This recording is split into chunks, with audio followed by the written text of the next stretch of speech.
When you think of powerhouses within anime, you usually think of Goku.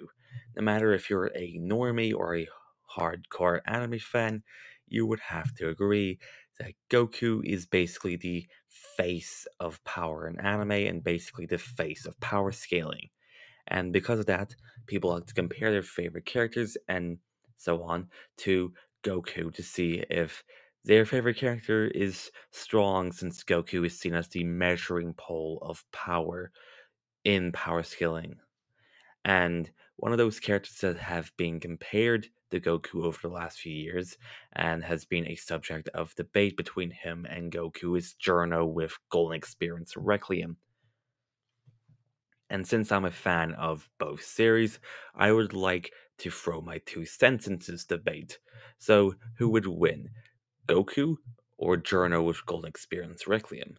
For this video, I'll be going over both characters' stats and what they can do compare them to each other at the end of the video to see who would win. Now, out of the 2 characters, I will be going over Giorno with Golden Experience Requiem first, since, out of the 2, Goku's more talked about and his feats and scaling's more, known. So I'll be going over Giorno first. But before I go over how strong Giorno with GR actually is, I do want to go over some misconceptions and clear those misconceptions up that gets Giorno with GR a lot higher than people actually realize he is. And I know I did a video like a year or 2 ago at this point, but over time, arguments change, uh, more information is presented, so on and so forth. That changes my thought process and how I want to argue how strong the character is. Now, one misconception and one piece of scaling people like to use is going off of GER as stand stats, using stand stats to get GER speed anywhere from infinite speed to immeasurable speed. The argument is using the stand stats GER has, pointing out how GER speed stat is ranked as none, despite the fact that stands like Made in Heaven and Notorious BIG have speeds that are scalable, despite the fact that they are ranked as infinite. But this is wrong on a lot of different levels. Firstly, just because the speed is ranked as none, it doesn't mean that it's above all other stands in speed. And secondly, stand stats within JoJo don't refer to the physical capabilities of the stand. It refers to the capabilities of the stand. So what the ability can do, and so on and so forth. There are a lot of examples that would actually back this claim up. Some of those examples would be Superfly in Part 4 having a speed ranked as E, even though it's just a commission tower or a radio tower, whatever you want to call it. Burning Down the House and Sky High in Part 6 having the exact same speed stat as GER, and Whitesnake having a speed stat ranked as D, despite the fact that it was able to evade Star Platinum, even though Star Platinum is one of the fastest stands within the series. With the logic of GER having infinite to immeasurable levels of speed, because of the stand stats, doesn't really make sense if you consider the examples I brought up, like Sky High and Burning Down the House, and you take them into consideration since they have the exact same stand stats, and it doesn't make sense for those stats to scale to the physical capabilities of the stands. If you take, Burning Down the House and Superfly, Sky High, into consideration what they are actually capable of doing. And if you also take into consideration the other examples I brought up, the like it doesn't make sense for the stand stats to be in reference to the physical capabilities. And even stands people making this argument bring up that being Made in Heaven and Notorious B.I.G. also go against the argument of the stand stats being referenced to physical capabilities of the stands. Made in Heaven, for example, literally accelerates time into infinity And Tushi, the user of Made in Heaven, can't use infinite speed right off the bat, since he would need to build it up over a period of time.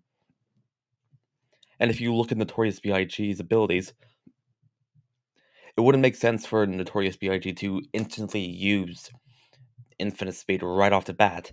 Due to Notorious B.I.G.'s abilities, it would need to match and keep up to the level of speed the stand or the person it locked onto before, say, reaching this hypothetical infinite speed tier.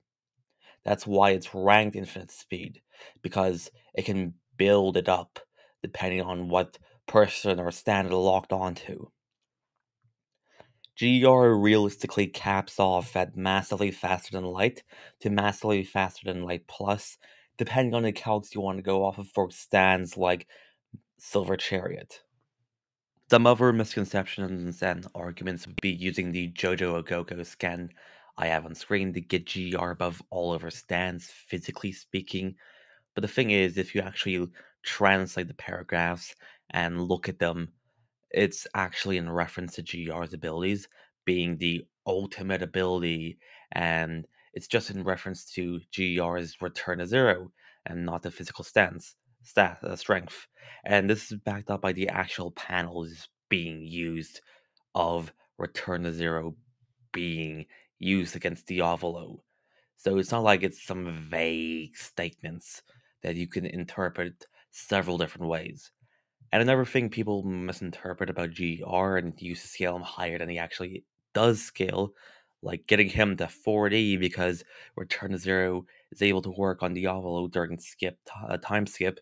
But the thing is, Diavolo doesn't actually erase time itself, like it doesn't erase time physically, even though it's stated like several times that Diavolo does.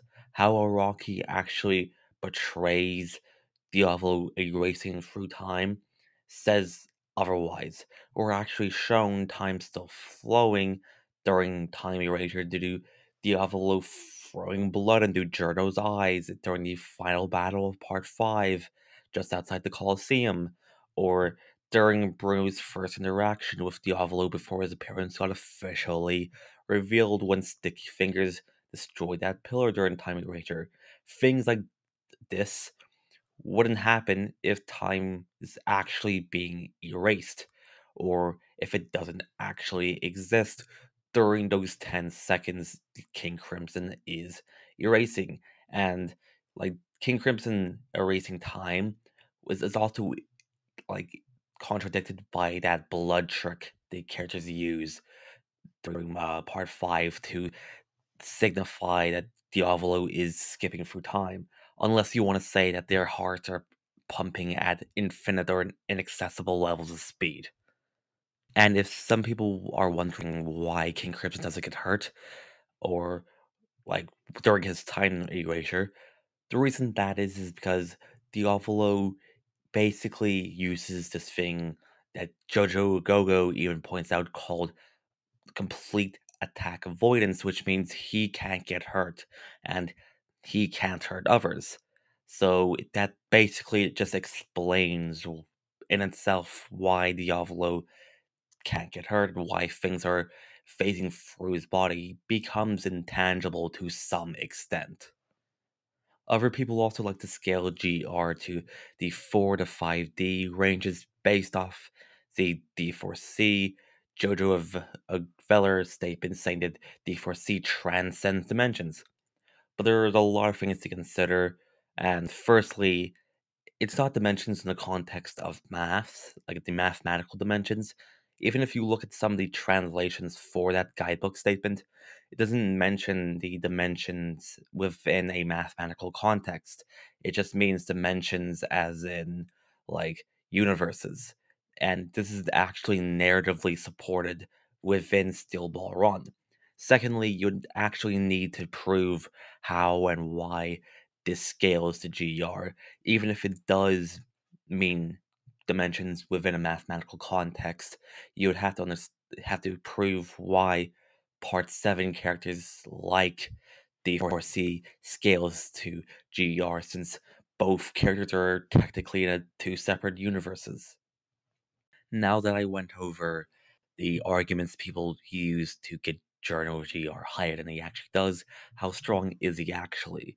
When it comes to his physical strength, we know that GR is able to beat Diavolo and King Crimson down with a Muda Muda rush, and these punches were strong enough not only to draw blood from Diavolo, but is able to take parts of the stand and make those parts go flying all over the place, like Epitap's head, for example. King Crimson scales above Silver Chariot, who was able to deflect beams from the stand called the Sun during part 3. You could potentially say that the Silver Chariot Diavolo fought was actually stronger than his part 3 self, but that's a whole different discussion. Now, uh, s- the stand, the sun, the same stand that the Silver Chariot was able to deflect beams from, was able to be calced anywhere from like small city level in the low end to large mountain level in the high end, which I will link that calc down below in the description if you want to look at it.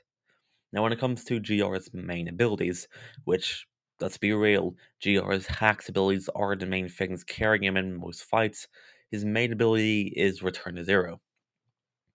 Now, when it comes to the explanation of Return to Zero, it's relatively easy depending on who you're asking. To give an explanation, whenever something changes in whatever object, Return to Zero, and when the Return to Zero is on, Return to Zero will just revert that thing back to its original state. This gives the result of the action never actually existing in the first place. If you want a mathematical example, if 1 is added to 0, that 0 becomes 1.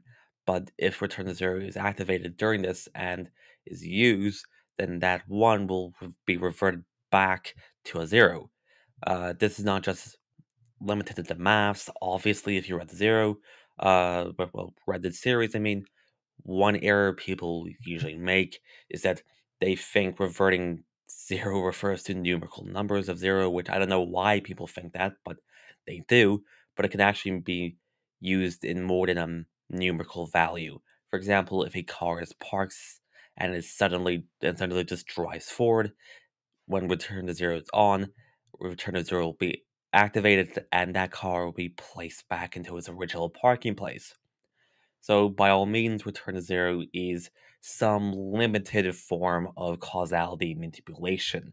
But the thing is, as I somewhat implied with time erasure, it hasn't actually shown affecting anything that is beyond a three dimensional plane. It hasn't actually shown affecting things on a four, fifth, sixth, or seventh dimensional plane or anything beyond that.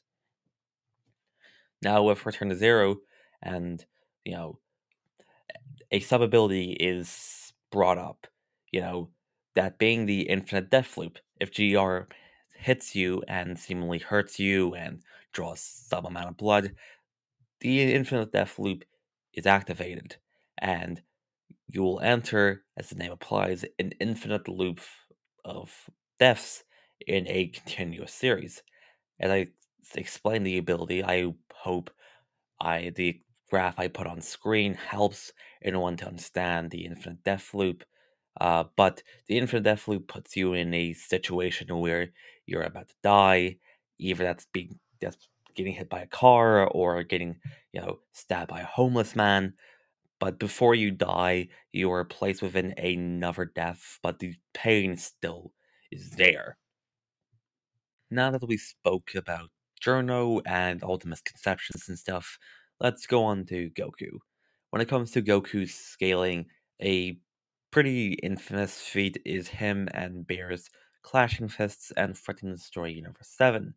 Due to this feat, we would need to go over Universe 7's cosmology. When it comes to guides and other statements, you could use the living universe alone is infinite in size, and the living universe is split into four different quadrants called the galactic quadrants or the four galaxies.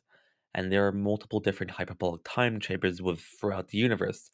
There being one on Earth, and a few others throughout the galaxy and universe, even, for example, the one that Miras and Goku trained in, and the one on Earth has they've been saying that it's endless in size.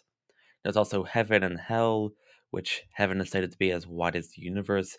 Going off of an RPG guide, hell has been stated to be larger than heaven, so larger than an infinite size universe? Question mark. Da da da. Though the overworld as a whole has been stated by the Data Century 4 World Guide to be a realm that transcends dimensions or something similar depending on the translation you do want to use, which the RPG guide states that the overworld is a higher dimension, which backs up a potential 5D overworld. There's also the Emma realm, which, going off of guides, this realm is stated to be a realm that has dimensions that is unknown, suggesting it has dimensions that are beyond things like the overworld and the living universe, blah blah blah. So we can assume that at the very least, it's 1 to 2 dimensions higher than, say, the overworld. So if we assume the overworld is at least 5D, then the end realm is 5 to 7D at the very least. There are other realms like the Demon Realm, Kaioshin Realm, and so on. The Demon Realm is a different space time. The Kaioshin Realm is a realm that has been stated to be 1/10 the universe, which would still mean it's infinite since, you know, the living universe is infinite size, and you can't really subtract in a basic countable number from infinity. So it just means that the Kaioshin realm is infinite size. S- So that means that, you know, Goku and Beerus were threatening to destroy a 6 to 7D, you know, universe or macrocosm, placing Goku in the low complex to complex multiversal ranges at the very least, though there are outerversal arguments for this feat and outerversal arguments for the, overworld, but those arguments and everything is a different topic for another video. Now, both in the anime and the Resurrection of S spin-off manga, which, if you don't know, is actually canon to the Dragon Ball Super manga, it's been stated and implied that Goku absorbed this level of power into his base, meaning that base Goku alone, and during and after this fight, is at least 6 to 7D or low complex to complex multiversal. And later on, within the manga, during the Tournament of Power arc, Goku was shown while he was in his base form and heavily fatigued. He was shown altering the World of Void. And if you want to look at the original kanji for the World of Void, it actually refers to it as a dimensionless realm. And going off of a Spanish Dragon Ball encyclopedia licensed by Toei, it stated that the World of Void is a realm without concepts of space and time. Going off of this feed and going off of, these encyclopedias and the kanji and so on, you could make an argument that Goku is low outerversal to outerversal, depending on what type of tiering system you want to go off of, and so on. When it comes to Goku's like speed, there are several feats of scaling Goku has, getting him anywhere from like light speed to massively faster than light plus ever since Dragon Ball Z and arguably late Dragon Ball. Some fates that are at least approaching light speed would be Piccolo destroying the Earth's moon in a matter of seconds, Goku as a kid dodging lasers, Goku during his fight with Piccolo Jr. during the Budokai, dodging Piccolo's lasers at point blank, and so on and so forth. You could actually argue Goku having infinite speed. Infinite speed is the ability to move infinite distance in finite time without the aid of teleportation. And there are fates within canon and anime filler where you could get Goku to infinite speed, like Goku traveling to Hell from the Kaioshin realm and traveling throughout Hell with Pikkon. And there are other feats you could actually list. When it comes to Goku's abilities, just at a certain level of power can actually create dimensional rifts and destroy space times and pocket dimensions with their energy alone. Characters have been doing this since the Buu saga. Example would be Gotenks and Super Buu ripping through the I guess, barriers between the hyperbolic time chamber on Earth and, the living universe. Goku was actually shown being able to escape a ball that has, like, an ability to paralyze the opponent, and he was able to escape at the last second when he was fighting Frieza on Namek during, like, the Frieza saga. Goku's also able to fly, obviously. Goku, by powering up, was shown to be able to destroy Hit's dimension. He was also able to resist existence erasure since he was able to resist a Hakai from a god of destruction from another universe while in his base form, shown within the anime. Goku is also able to use Zenkais and is shown evolving his strength while he fights. An example would be him using this ability while fighting Jiren in his UI Omen form, and via the God Bind, Goku is able to basically paralyze an opponent in place from a distance, and Goku can do other things like teleportation via instant transmission and do other things. Goku is also a master martial artist. His mastery over martial arts is to the point where if he was able to fight real world martial artists, and if his powers were taken away from him and he was nerfed heavily to the level of an athlete, Goku would still win via pure skill alone. Goku is also so skilled that he can predict opponents based on their movements and is capable of analyzing his opponent's fighting styles, habits, and techniques, which basically allows him to adapt and predict and react accordingly. So, in conclusion, who would realistically win? And the short answer is Goku. The long answer is this. There's the fact that Goku is on a higher dimensionality when it comes to his overall AP and durability. Things like Return to Zero wouldn't really work on Goku. You would have to prove that why someone like Giorno with his Return to Zero ability would work on characters who are beyond an infinite 3D scale or is a being that is 4D or beyond. You would also need to prove how and why Giorno's abilities would, you know, work on that scale, just in general, not just on why it works on a character on that scale, which is damn near impossible considering most of the time these points are relatively debunkable, as shown earlier when I was talking about Giorno.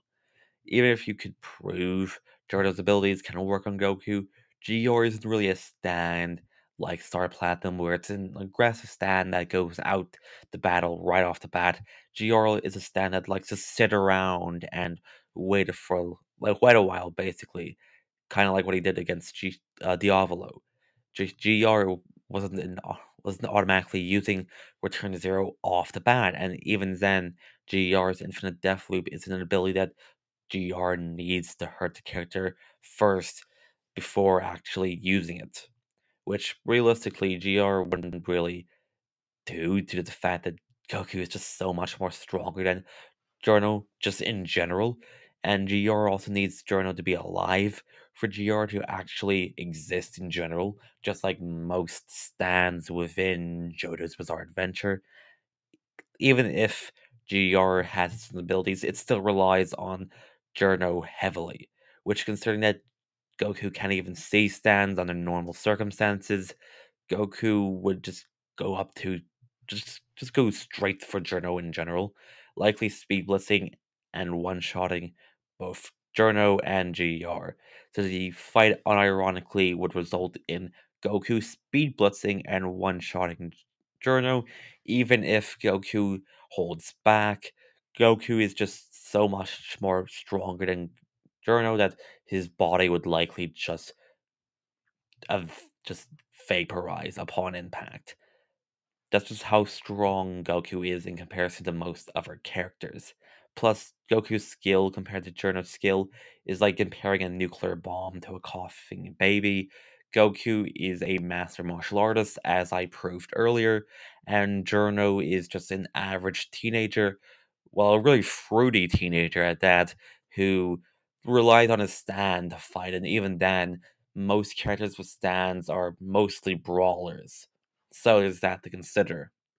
So yeah, Goku wins. If you have any, you know, If you have any problems or contentions with what I said, you can either leave a comment down below, or you can ask for my Discord, or go onto my Discord server, whichever.